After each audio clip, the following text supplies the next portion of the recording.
The soil of Georgia in 1857 was not merely earth. It was memory. It was blood. It was a compressed weight of generations, each layer holding within it the silent testimony of lives lived under a sun that showed no mercy and a system that offered even less. In the long, sweltering days of late August, when the cotton fields stretched outward like a white sea frozen in time, the air itself seemed to carry voices, faint and half-heard, drifting just below the threshold of understanding. It was a kind of heat that made the mind play tricks, that caused shadows to shift where no wind moved, that turned the distant tree line into something shimmering and uncertain. And it was in the suffocating, memory-soaked Georgia summer that something was discovered, something so profoundly wrong, so quietly horrifying, that it would shake the very foundations of Hargrove Plantation to its core. Imagine, if you will, a child, not a rumor of one, not a whisper or a half-remembered name scrawled in a ledger and then scratched out, but a living, breathing human being, small and fragile and impossibly real, found not wandering the fields, not hiding in a barn, not crouched beneath a wagon, but beneath the floorboards of the main house itself, beneath the very rooms where the Hargrove family dined and argued and slept and lived their lives, entirely unaware that in the dark, damp earth below their feet, a child had been surviving. For how long? No one could say with certainty. Days, perhaps. Weeks, more likely. Maybe longer. The thought alone was enough to make the stomach turn, to make even the most hardened overseer pause and look down at the floorboards beneath his boots with something approaching dread. What did she eat down there in the darkness? What did she drink? How did she endure the spiders, the rats, the serpents that moved silently through the Georgia clay? How did she breathe when the humidity pressed down like a living weight, when the air tasted of mold and ancient wood and the cold mineral bitterness of deep earth? And perhaps most disturbing of all, most impossible to answer, why had no one come looking for her?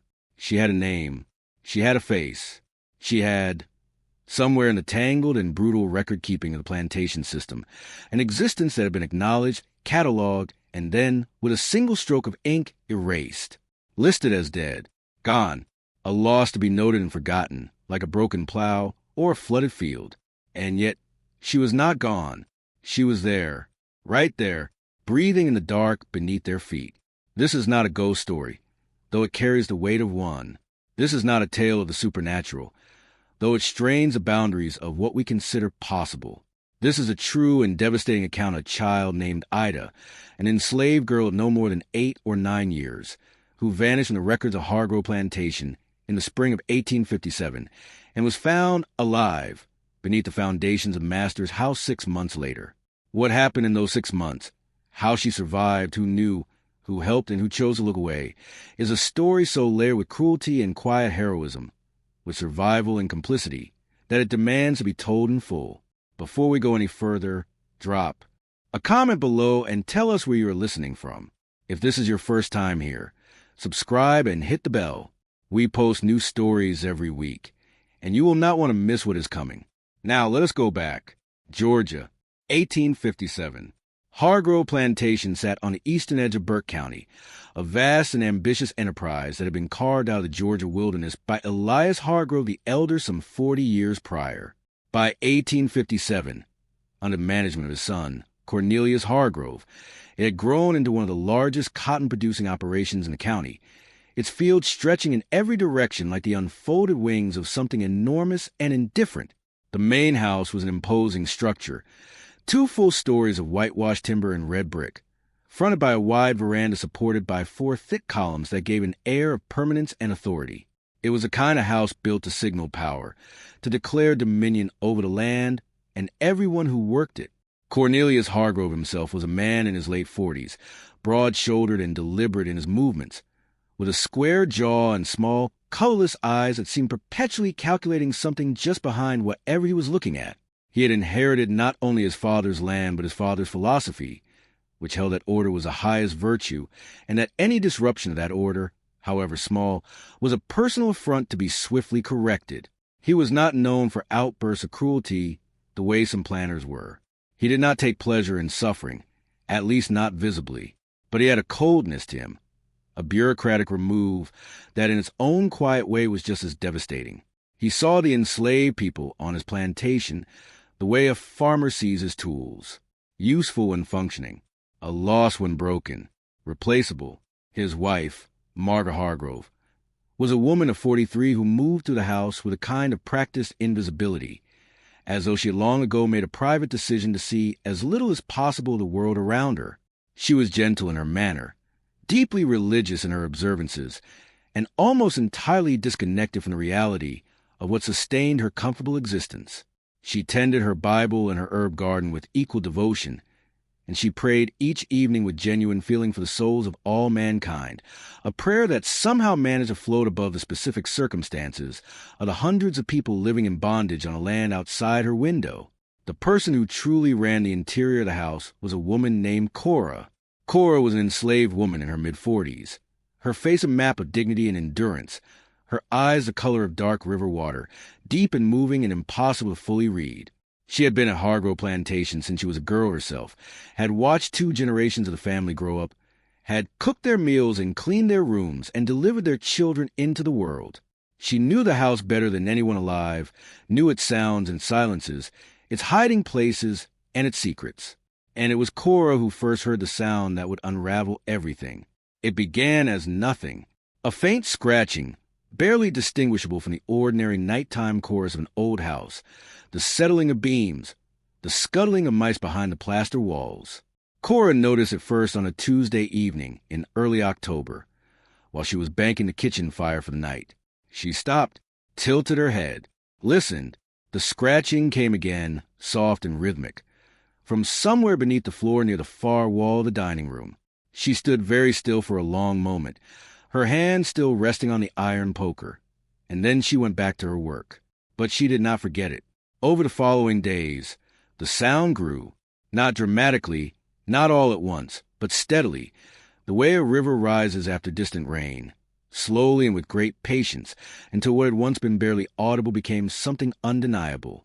And then, one night, beneath the scratching, beneath the faint percussion of something small and persistent moving through the earth, Cora heard something else, a sound so unexpected, so incongruous with that dark and cramped space beneath the floorboards, that it stopped her breath entirely. It was humming, a child's voice, barely above a whisper, singing the fragments of melody she almost recognized, a song she had heard before, a song from the quarters. Cora did not go to Cornelia's Hargrove, not at first. In the world she lived in the intricate and treacherous landscape of the plantation, information was currency, and the spending of it required careful consideration. She had survived this long not by rushing toward powerful men with things they did not yet know, but by thinking, by measuring, by understanding what the consequences of each action might be before she took it. So instead of going to Master, she went to the only person she trusted without reservation. She went to Solomon. Solomon was an elderly man, somewhere between 65 and 70 years of age, though no one knew his precise birthday, because such things had never been recorded with any care.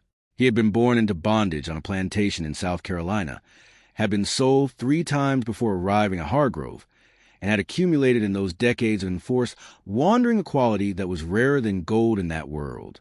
He was trusted by the enslaved community, who brought in their disputes and their griefs and their impossible questions. Trusted grudgingly, even by Cornelius Hargrove, who employed him as a carpenter and who privately admitted that Solomon's work was as good as any craftsman he had ever hired. Solomon occupied that narrow, precarious strip of ground between the 2 worlds of the plantation, never truly belonging to either, useful to both, protected by neither. When Cora came to him that night, speaking low and fast in the thin shadows behind the tool shed, Solomon listened without interrupting.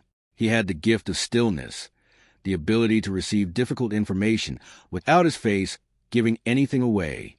When she finished, he was quiet for a long moment, his eyes on the middle distance, his large hands folded in his lap. Then he asked only one question. "How long has that sound been going on?" Cora thought about it. "Nearly 2 weeks," she said. Solomon nodded once, slowly, like a man who had just confirmed something he had been suspecting. Then he said, "I think I know whose voice that is." The name he spoke was Ida, and the speaking of it hit Cora like cold water thrown, without warning. Ida, she knew that name. Everyone in the quarters knew that name, though they had stopped saying it aloud months ago. The way you stop speaking the name of someone taken too suddenly, because the sound of it becomes its own particular kind of pain. Ida had been a girl of 8, the daughter of a woman named Ruth who worked in the fields. In the spring of that year, in April, Ruth had been accused of stealing a bolt of cloth in a supply house, an accusation she denied with fierceness that Cornelius Hargrove interpreted as insolence. Ruth had been sold south within the week, separated from her daughter, taken away on a gray Tuesday morning before the sun had fully risen, while Ida watched from the edge of the quarters, too small and too stunned to do anything but stand there. After Ruth was taken, Ida had come unmoored. She stopped eating properly. She stopped speaking much.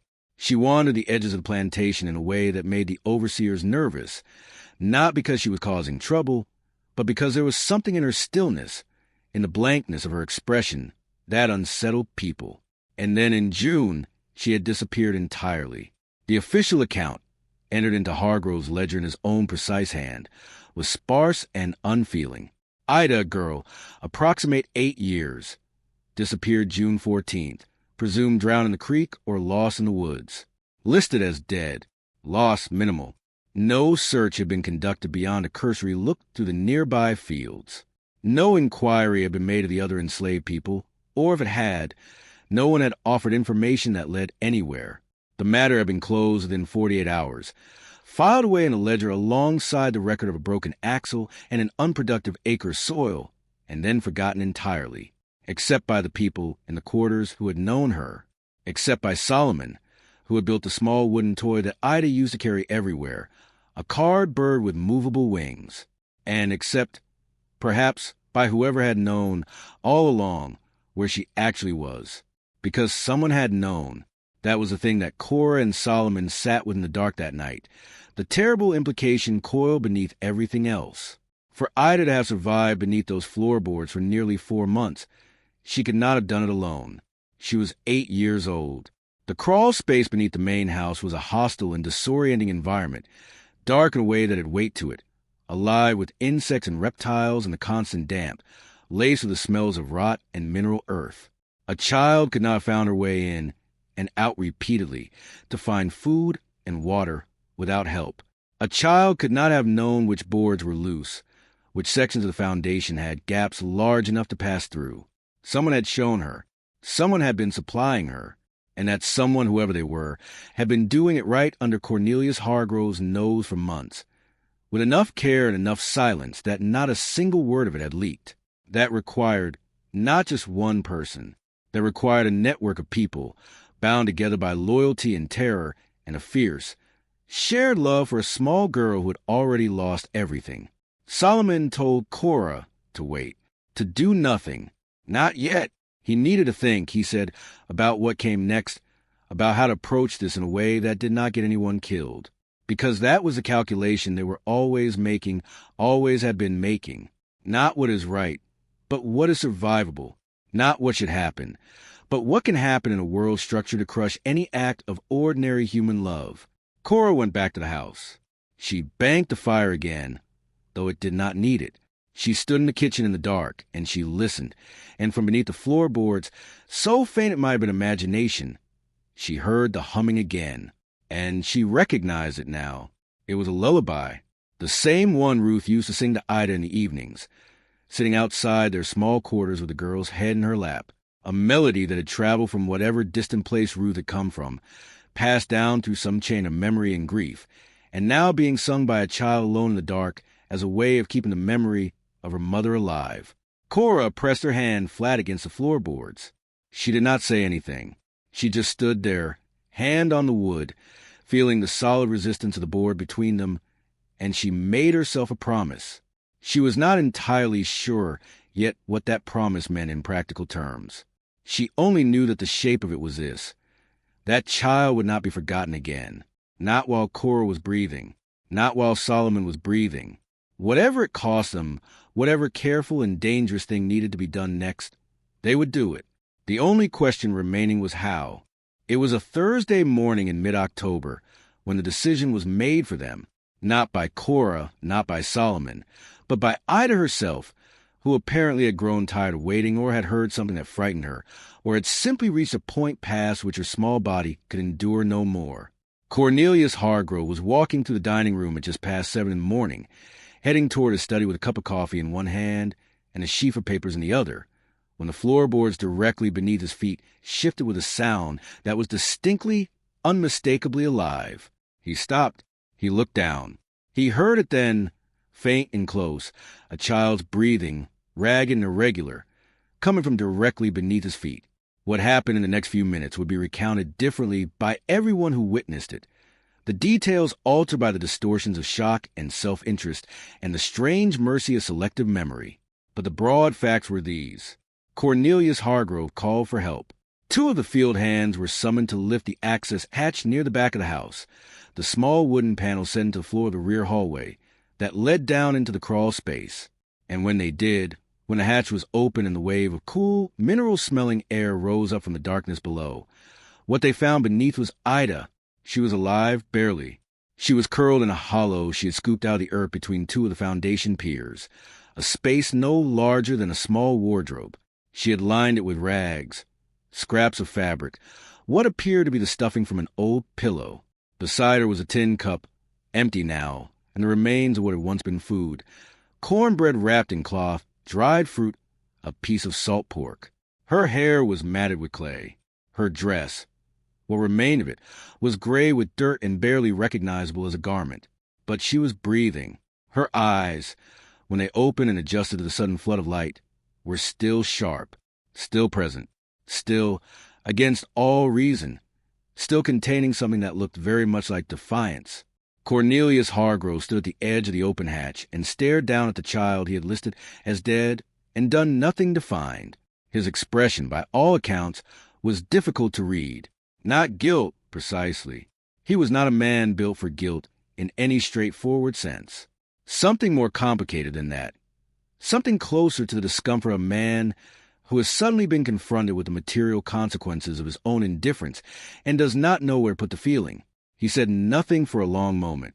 Then he turned and walked away, back to his study, back to his papers, leaving others to deal with the reality of what had just been uncovered.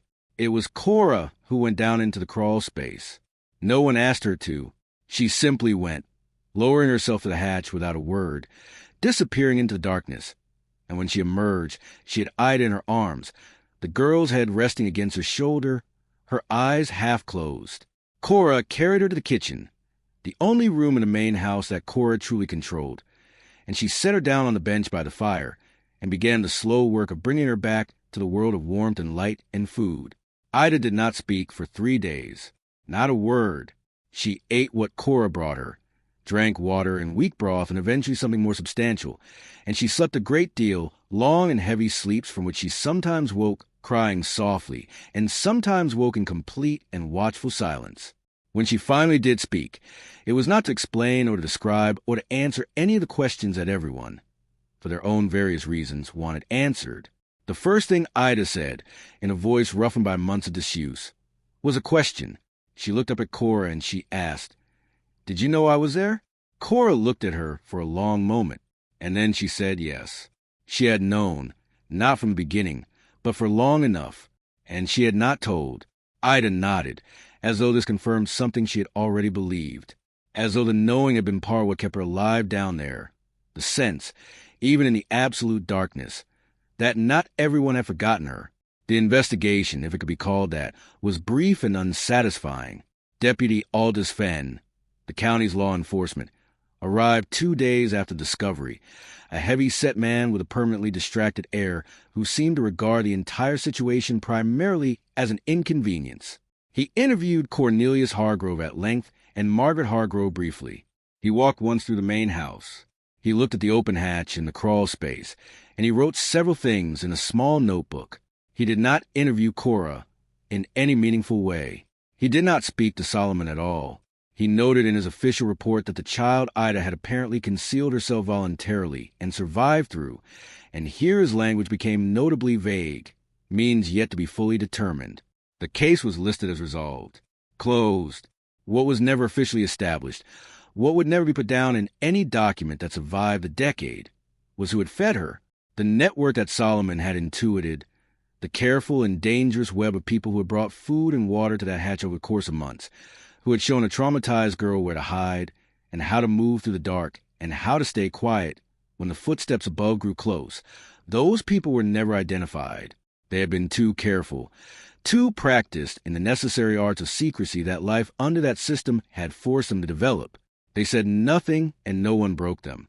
There is one account, written down in a personal journal by Reverend Caleb Marsh, an itinerant minister who visited Hargrove Plantation quarterly and whose unpublished papers were discovered in a church archive in Savannah more than a century later, that offers something approaching a final accounting.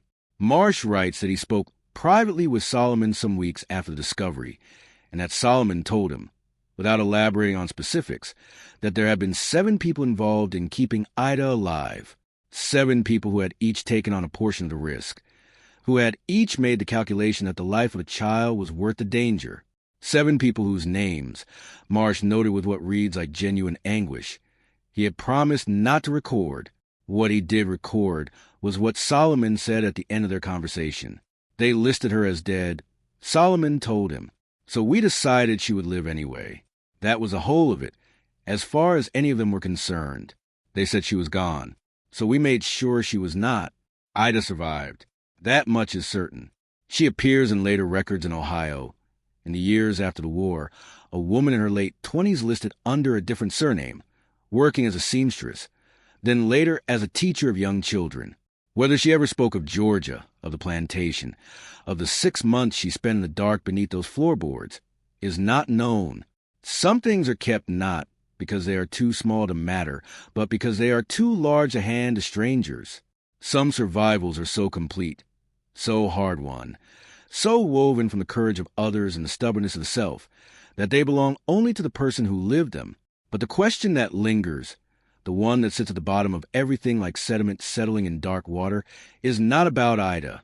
It is about us, about what we choose to hear and what we choose not to hear, about the sound that rise from beneath the floors of comfortable houses and are dismissed as the wind, as rats, as imagination, about what it means to list a life as lost before you have looked for it, about what it costs to keep someone alive in a world determined to erase them, and about the 7 people whose names we will never know who decided, quietly, in the dark, that the cost was worth it.